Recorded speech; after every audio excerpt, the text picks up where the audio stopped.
Hey guys, welcome to Tiff Talks. In today's video, we're going to be talking about my hot takes on Gilmore Girls. This is my take about character arcs and storylines. I think Yale Rory and the storyline of Rory dropping out of Yale is very interesting. I feel like it's an extremely interesting storyline, and I honestly enjoy it. And I feel like this is a hot take because people say like, oh, when I say I watch Gilmore Girls as a comfort show, I'm talking about seasons 1, 2, 3. Yale Rory, I don't know her. She's so embarrassing. Like, she was so much better when she was in Chilton and da da da da. I don't agree with any of that. Yale Rory is an extremely interesting character development to me. I think that Rory is a very complicated person. You know, ever since Rory was young, there was a lot of things projected onto her of being this golden child, of being this perfect angel girl. And she's so academic, she's so smart, she's going to go to an Ivy League. And the underlying thing, I feel, I could be projecting or reading too much into it, or maybe my reading of it is wrong. I think Rory feels that she has to be the perfect Ivy League student to make up for the fact that her mom got pregnant at 16 and her existence and coming to the world altered her mom's life and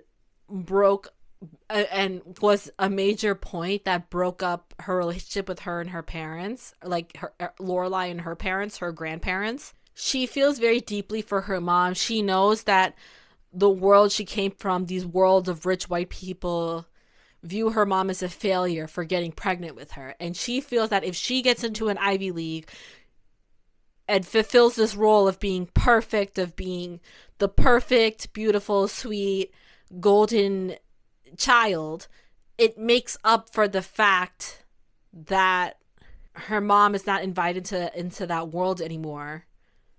And it makes up for the fact that her existence changed her mom's life and limited her options, and it makes up for the fact that her coming into the world makes up for her mom being a failure. I feel like this is like what the underlying projection is, the projection Lorelai puts onto her, the projection her grandparents put onto her. Once she is in Yale, she has the ability to develop more as a person and develop her own self-identity and just see who she is without everybody projecting who they think she should be every 3 seconds and her being treated like she's another person, you know? And something she's learning about herself during the arc where she's going to Yale, I feel like she really lacks self-identity. Like, her identity is what everyone projects onto her, specifically her mom and her grandparents and her family and the adults at Stars Hollow.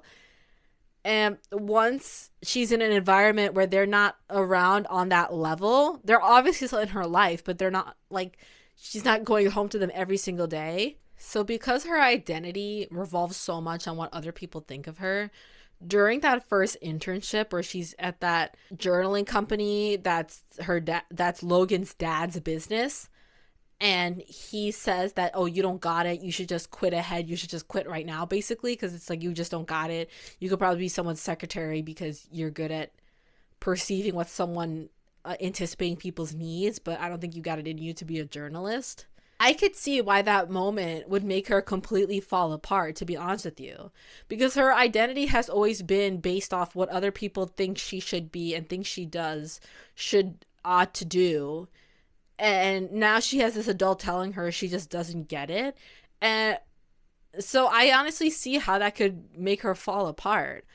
Something I see the fandom say is like, oh, like, the thing about Yale Rory, she can't handle any criticism, and like oh, she can't handle constructive criticism, so how's she gonna make it in the real world? And the thing I'd like to push back against is like that, and they're specifically referring to this moment. That moment was not constructive criticism. Let's be real. He wasn't like, oh, you could work on this and that, and I think that's gonna make you better. He literally just said to quit because she wasn't being like aggressive enough or like taking as much initiative as she should. He literally just said, "You don't got it. You know, I think you should just stop pursuing this because I think it's wasting your time." What about that is constructive exactly? Like, it was so bleak. There was no hope. There was like, "Oh, I think you should work on this and that." Like, it literally is just like, "You should just stop trying." That's literally what he said to her. Like, there was nothing about that that was constructive or helpful advice whatsoever. And the thing is, this was like her first big internship. I wasn't ready to do the job that I do after my first internship, after my first like rotation. You know, like in real life, you have a couple of rotations in the field before you're ready to practice. No one is ready to do what they want to do after their first practice, after their first round, especially like she's only been at that place being an intern for like maybe a few months, you know? I'm still learning now, like being in the field I am, which like I feel like it's like, "Oh, you don't have the like." It was just so negative. It was so discouraging. I and her identity is very based off what other people think of her, so I understand why that would make her fall apart. Something I kind of don't understand is I understand being distraught and upset that someone said that to her.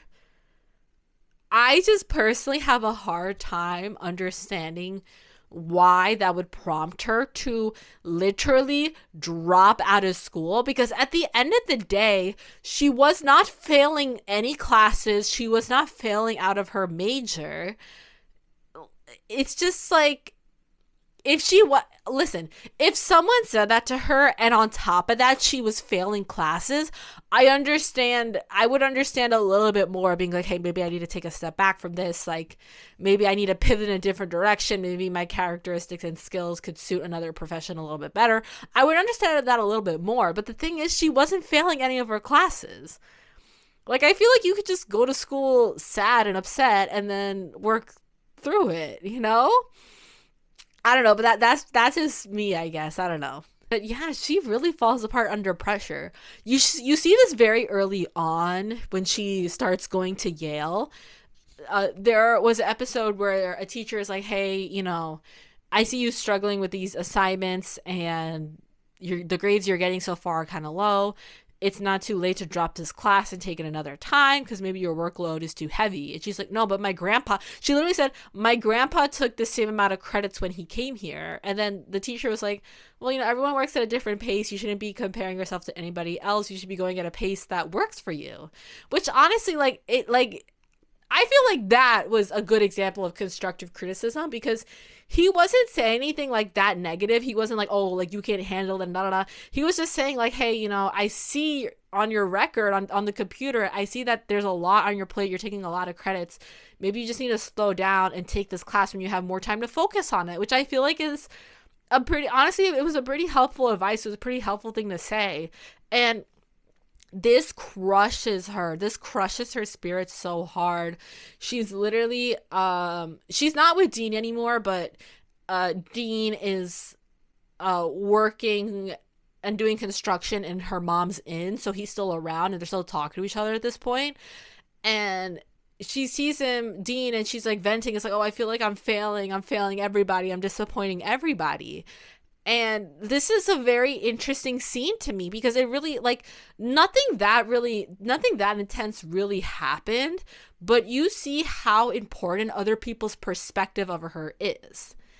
And she feels like, "Oh, this is a sign that I'm falling apart, that I'm not good enough," that because everyone is projecting that she is this incredibly smart academic golden child, and she could do anything.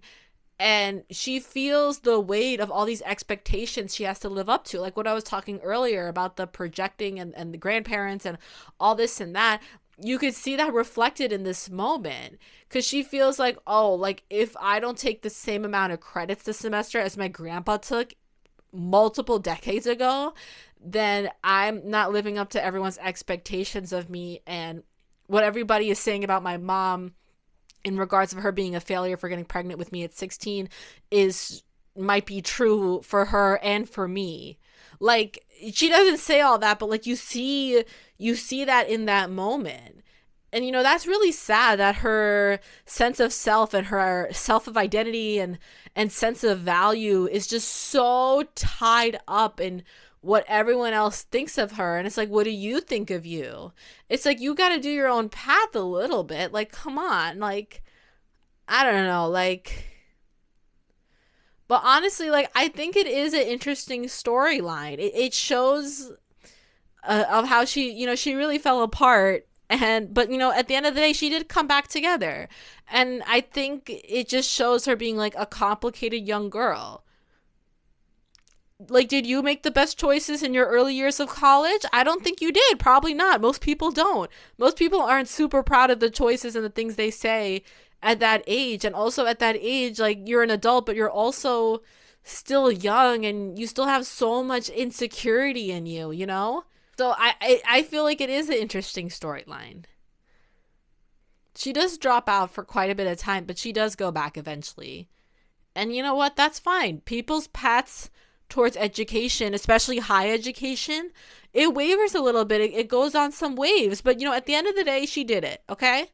And I think that's okay. I think it's okay. People hate her for that. The fandom hates her for dropping out of Yale. But the thing is, like, she did go back, She just had to, like, I think with her living in her grandparents' house, you notice, like, you see this in the season 1 when she fights with her mom, she goes to her grandparents' house. And even though Lorelai, she always found her parents' sense of, like, rigidity, like, suffocating. But I think Rory does appreciate, like, feeling boundaries and feeling structure. Do you know what I mean? And she just dropped out of Yale. Her life lacks so much structure. And then if she's with her mom, like, her mom is so disappointed and angry with her over this. And it's just a mess. I understand why that happened. But, we fall apart. We come back together. It's what happens. Lane Kim. I have so much to say about Lane Kim. Oh my God. Like, she has my heart. She has my whole heart. This character, I would say, I empathize with the most. So Lane Kim is Rory's best friend. She is Korean. And she lives in Stars Hollow. She's another kid. They went to Stars Hollow High together. They grew up together. And Lorelai stayed, and Lane stayed very close to Rory throughout all her life. Lane is so determined to be who she is, despite everything around her. She's so filled with color and energy. She doesn't allow other people to color her in and tell her what she can and can't be. She is who she is, and she pursues what she pursues in spite of everybody else, because she only knows how to be herself. And I identify with that in a lot of aspects, and I think that's so beautiful. She grows up in this house where her parents, her mom specifically, because we don't meet her dad, we don't know what happened to her dad, it's never addressed really. She is growing up in this highly oppressive, strictly religious upbringing, and everything that she loves and she's interested in is a sin. Listening to music is a sin, because she's specifically into, like, rock music. But anything that's not Christian music, like gospel singing, oh, that's a sin. Oh, watching TV is a sin because it rots your brain.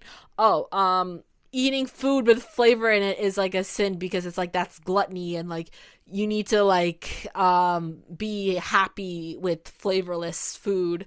That's a big aspect of Mrs. Kim's character, like her mom's character. In spite of growing up in a house like this, you see with the floorboards in her room, she hides all these rock music CDs in there, and she hides, like, all this stuff in there. And you see, and I think that there's something really beautiful in that, in the fact that even though she's in this very oppressive environment, she's so determined to be herself that she has so much creativity to be lifting the floorboards and putting all those CDs in there. Like, that's really smart. there's a story arc where Lane wants to join a band and she wants to learn how to play the drums, which is like, oh my god, like she was like how determined she was to do this.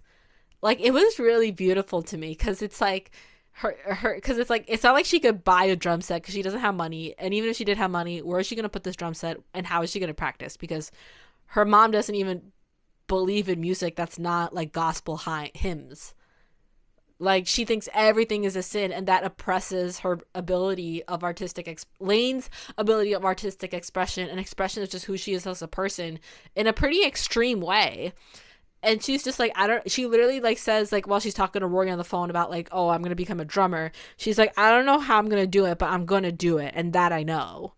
Like there's something so beautiful in that, where it's like, even though she's not sure about the logistics of something, she just knows that she is determined to be the beautiful, colorful butterfly that she is, that she knows she's going to figure out a way that to make it work. And she does. She goes into that music store late at night and she practices the drums lightly, and then later on it's she gets a drum set into Lorelai's shed garage thing, and she's practicing in there. She's doing a rock, but she's doing everything she wants to do, despite the fact that she's in the environment that she is, because the environment that she is lacks the ability to express herself and be artistic and be creative to such an extreme degree. To me, she has so many dreams. She wants to be a drummer, she wants to be in a band, she has so many big dreams, and she doesn't get to pursue any of them, and that just makes me so sad. So we see she has this beautiful love arc with David. Hold on. Yeah, we see that she has this beautiful love arc with David, and it's just so beautiful how, like, despite how strict her mom is, David is so dedicated to like making this work. And basically that character had to go off to shoot another show or whatever, so they wrote around his absence of like, oh, he just like went away. And then there's this other band member, Zack, that she starts getting into a romantic relationship with. I feel like the part of restriction she's growing up to is so extreme, when she's not even allowed to go to a real college. Like her mom is like, no, you have to go to a Seventh Day evangelical Protestant like school that's just teaching about the Bible. And it's like, you're really restricting her career paths if like she has to, if that's like the only thing you're gonna let her pursue. Like that's really extreme. Like that's crazy. Anyway, like Lane, there's a point where she tries to be a little bit honest with her mom when she's a little bit older, and like when she's like trying to, when she says, I want to, how about I just go to a community college and you lighten up the rules a little bit because I'm 18 basically, and like we could maybe figure out a middle ground, we could figure out a way to make this work, you know, because it's like, and then she's just like, and then her mom is like, get out of my house, and kicks her out. And then that's when she lives in a house with Zack and Brian, her bandmates, and they start living in an apartment and like practicing and like doing all that.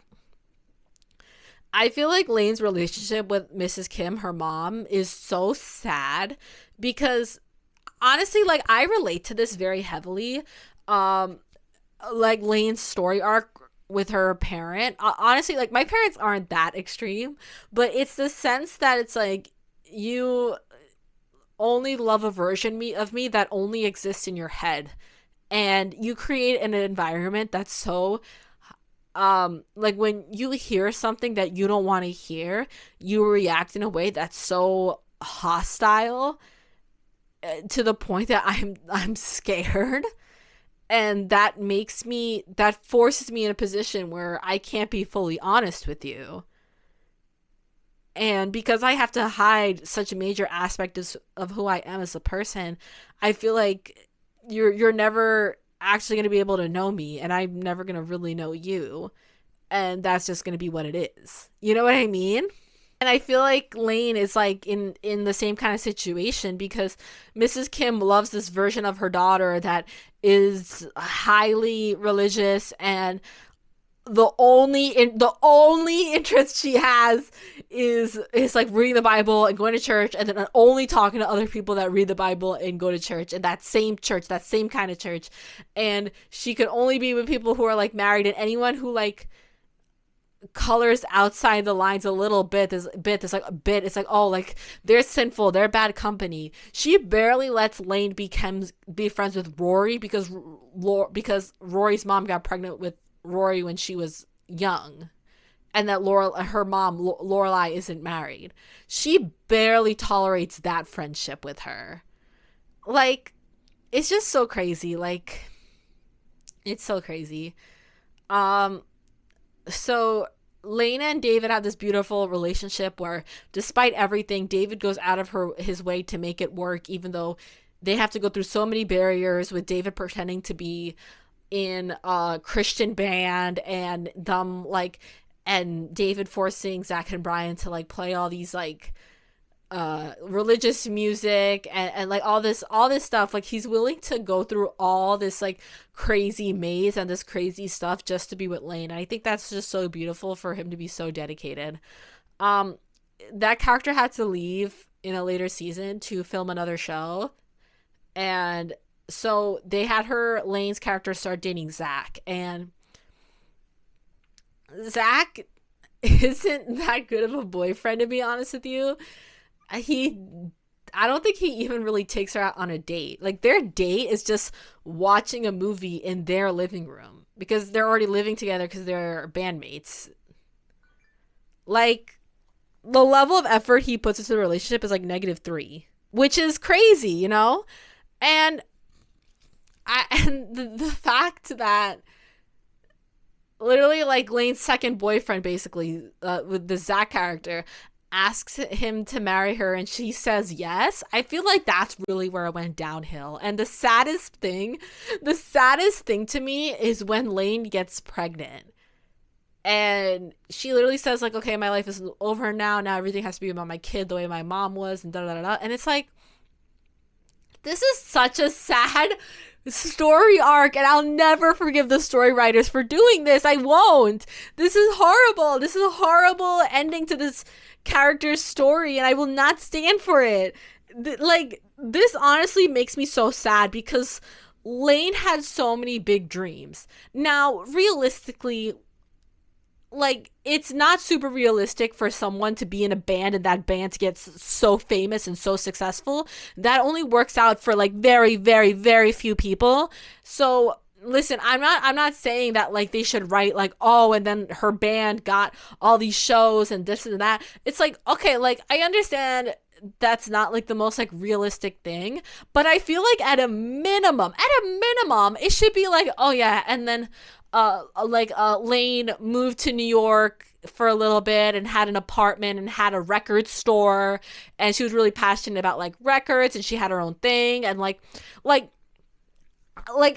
would be so much better for Lane to have some kind of relation to music, rather it being owning a record store or being like a manager for another company or something. Like it's like the ending of her getting pregnant after the first time she's ever had sex is just so, and then like her not being able to it's not even like not even being able to pursue her dreams. It's the fact that she never left Stars Hollow. Like, if they wrote it where like, oh, they were traveling around a bit, but then it didn't work out or something, like, I don't know. It's so sad that she never left Stars Hollow. That is the saddest part to me, because she had so many big dreams and she was so determined to be who she is.